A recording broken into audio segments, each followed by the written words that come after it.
يا جماعة، الإبداع والمهارات اليدوية خارقة عن اللزوم. أنا جزرة، ملك التركيبات والتصليحات المنزلية السريعة. اليوم قررت فرجيكم جانب ثاني من مواهبي المدفونة. رح ركب قطعة أثاث جديدة اشتريتها، ورح تشوفوا كيف بحول كومة خشب وبراغي لتحفة فنية بغمضة عين. السالفة سهلة وما بدها معلمية، أو هيك أنا مفكر. يلا نشوف الإعجاز. لك يا جماعة الخير، القصة وما فيها إني شفت خزانة بتجنن بالكتالوج، تصميم مودرن، ألوان بتفتح النفس، والسعر لقطة. قلت لحالي يا ولد يا جزرة، هاي فرصتك لتجدد ديكور البيت وتفرجي العالم إنك مو بس شاطر بالحكي، شاطر بالشغل اليدوي كمان. وبالوصف مكتوب سهلة التركيب، لا تحتاج لخبرة مسبقة. هون أنا بلعت الطعم مثل الأهبل. ضحكة عالية مثل تبع واحد متورط. جبت الكرتونة على البيت تقيلة كأن فيها جثة، فتحتها وأنا كل حماس، وإذ بتطلع لي المفاجأة الكبرى: 1000 قطعة خشب متشابهة ومليون نوع برغي وصامولة وخابور، ما بعرف شو أسمائهم ولا من وين بيتاكلوا. والكتالوج يا ساتر، كتالوج تعليمات مكتوب بلغة فضائية، رسوماته بتشبه مخططات وكالة ناسا لإطلاق صاروخ، يمكن لغة كوم ثمود أسهم منا. وهون بلشت أول مرحلة من مراحل الجلطة الخفيفة. قلت لحالي عيب يا جزرة، أنت قد وقدود، شوية خشب وبراغي رح يغلبوك. فرشت القطع بالأرض وحطيت الكتالوج قدامي وبلشت معركة التركيب. يا جماعة، أول ساعة قضيتها بس عم حاول أفهم أي قطعة هي رقم 1 وأي قطعة هي رقم 2، لك كل القطعة بتشبه بعضها.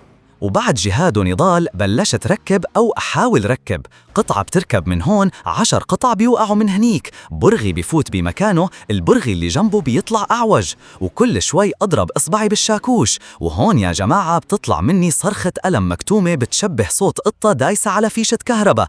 أوتش، لك يلعن أبو هيك تركيب. صوت ضربة شاكوش خفيفة تتبعها آي. والبراغي هدول قصة تانية، عندن حياة خاصة فيهن، بيختفوا فجأة وبيرجعوا بيطلعوا بأماكن ما إلها أي علاقة بالخزانة، يمكن عاملين اتفاقية مع الجن. والمصيبة الأكبر لما تكتشف إنك مركب قطعة بالمقلوب بعد ما تكون شديت كل براغيها.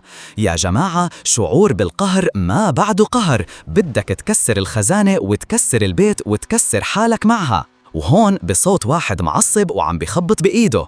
بالآخر بعد ساعات من العذاب والدموع والعرق والشتائم والخفيفة والتقيلة أحياناً، طلعت معي شغلة ما بعرف شو هي بصراحة، بس أكيد مو الخزالة اللي كانت بالصورة. فرانكستاين الأثاث، باب أعوج، رف مايل، والظهر تبعه بيرقص صنبة لحاله. والأحلى من هيك، زاد معي كمشة براغي وكم قطعة خشب سبير ما عرفت وين لازم يتركبوا. وهون ضحكت ضحكة واصل لمرحلة إنه فقد الأمل بالحياة وبالنجارين وبالصناعة السويدية كلها. قلت لحالي يا جزرة، يا أما بتحرق هالتحفة الفنية، يا أما بتلاقي حل إبداعي. الحل الإبداعي كان إني سندتها على الحيط وحطيت عليها مزهرية ورد لتخفي ميلانها شوي، منظر من الآخر. وهيك يا جماعة الخير بتكونوا شفتوا معاناتي الأليمة مع اختراع الشيطان المسمى الأثاث سهل التركيب.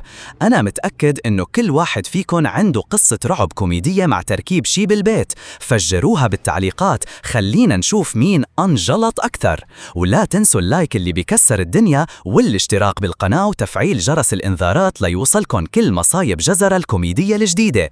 أنا جزرة، ملك الفشل بالتركيب، وبشوفكن بحلقة أقوى وأكثر تكسير للخواطر طبعاً. سلام.